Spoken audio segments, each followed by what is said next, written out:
ಎಲ್ಲೆಡೆ ಭಾರತ್ ಮಾತಾ ಕಿ ಜೈ ಎಂಬ ಜಯಘೋಷ, ನಾವೆಲ್ಲ ಹಿಂದೂ ನಾವೆಲ್ಲ ಒಂದು ಎಂಬ ಘೋಷವಾಕ್ಯ, ನಾಡಿನ ಶ್ರೇಷ್ಠ ದಾಸರ ಆದ್ಯ ವಚನಕಾರರ ಭಾವಚಿತ್ರಗಳ ಸಮಾಗಮ, ಎಲ್ಲೆಡೆ ರಾರಾಜಿಸಿದ ಕೇಸರಿ ಬಾವುಟಗಳು. ಕುಮಾರೇಶ್ವರ ಉಪನಗರ ಹಮ್ಮಿಕೊಳ್ಳಲಾಗಿದ್ದ ವಿರಾಟ್ ಹಿಂದೂ ಸಮಾವೇಶಕ್ಕೆ ಮೆರುಗು ತಂದುಕೊಟ್ಟಿದ್ದು ಭವ್ಯ ಶೋಭಾಯಾತ್ರೆ ಮತ್ತು ಮಕ್ಕಳು ರಾಮ ಮತ್ತು ಸೀತಾಮಾತಾ ವೇಷ ಧರಿಸಿ ಪಾಲ್ಗೊಂಡಿದ್ದು. ಈಶ್ವರ ದೇವಸ್ಥಾನದ ಆವರಣದಲ್ಲಿ ಹಿಂದೂ ಸಮಾವೇಶ ಹಮ್ಮಿಕೊಳ್ಳಲಾಗಿತ್ತು. ಅದರ ಅಂಗವಾಗಿ ಭಾರತ ಮಾತೆಯ ಭವ್ಯ ಶೋಭಾಯಾತ್ರೆ ಹಮ್ಮಿಕೊಳ್ಳಲಾಗಿತ್ತು. ಮಹಿಳೆಯರ ಡೊಳ್ಳು ಕುಣಿತ ಮತ್ತು ಮೇಳಗಳು ಈ ಶೋಭಾಯಾತ್ರೆಗೆ ಹಿಂದೂ ಸಮಾವೇಶಕ್ಕೆ ಮೆರುಗು ತಂದುಕೊಟ್ಟಿತು. ನಗರದ ಕರಿಯಮ್ಮ ದೇವಸ್ಥಾನದಿಂದ ಈ ಮೆರವಣಿಗೆಗೆ ಚಾಲನೆ ನೀಡಲಾಯಿತು. ಅಲ್ಲಿಂದ ಆರಂಭವಾದ ಮೆರವಣಿಗೆ ನಗರದ ಪ್ರಮುಖ ರಸ್ತೆಗಳ ಮೂಲಕ ಹಾದು ಈಶ್ವರ ದೇವಸ್ಥಾನಕ್ಕೆ ಬಂದು ಮುಕ್ತಾಯಗೊಂಡಿತು. ನಂತರ ನಡೆದ ವೇದಿಕೆ ಕಾರ್ಯಕ್ರಮದಲ್ಲಿ ಸಾನ್ನಿಧ್ಯ ವಹಿಸಿದ ಧಾರವಾಡ ಶ್ರೀ ಕ್ಷೇತ್ರ ದ್ವಾರಪುರದ ಪರಮಾತ್ಮ ಮಹಾರಾಜರು ಹಿಂದೂ ಜಾಗೃತಿ ಬಗ್ಗೆ ಮಾತನಾಡಿದರು.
ಈಗ ಈ ಒಂದು ಕುಮಾರೇಶ್ವರ ನಗರ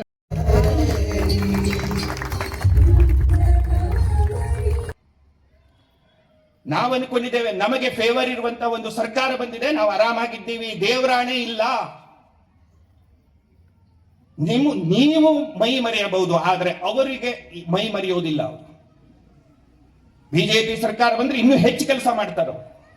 ನಾವು ಹಾಗಲ್ಲ, ಎಲ್ಲ ಬಂದಿದ್ದಾರೆ, ಎಲ್ಲ ದೊಡ್ಡವರು ಕುಂತಿದ್ದಾರೆ ಮೇಲೆ, ನಾವು ಆರಾಮ್ ಮಲ್ಕೋಬಹುದು.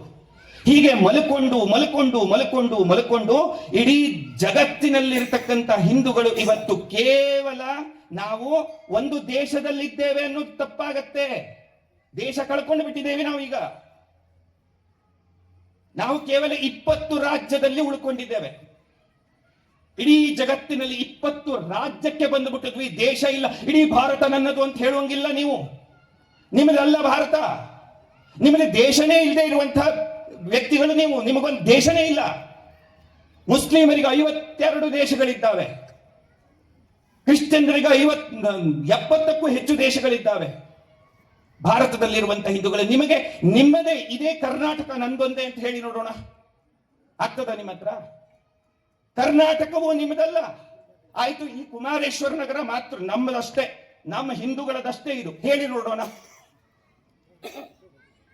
ಯಾವ ಸ್ಥಿತಿಯಲ್ಲಿದ್ದೀರಿ? ನಿಮ್ಮ ಮನೆ ಒಂದೇ ನಿಮ್ಮದು ಅಂತ ಹೇಳ್ಕೊಳ್ಬಹುದು. ಇವತ್ತು ರಸ್ತೆಗೆ ಬಂದ್ರೆ ಅದು ನಿಮ್ಮದಲ್ಲ. ಯಾವ ದಿವಸ ಅವರು ನಿಮ್ಮ ಮನೆ ಒಳಗೋ ಬಂದು ಕುತ್ಕೊಳ್ತಾರೆ, ಆವಾಗ ನಿಮ್ಗೆ ಅರ್ಥ ಆಗತ್ತೆ, ಓ, ಹಿಂದೂಗಳ ಪರಿಸ್ಥಿತಿ ಬಹಳ ಗಂಭೀರ ಇದೆ. ಆ ಸ್ಥಿತಿಯಲ್ಲಿ ನೀವು ಇದ್ದೀರಿ.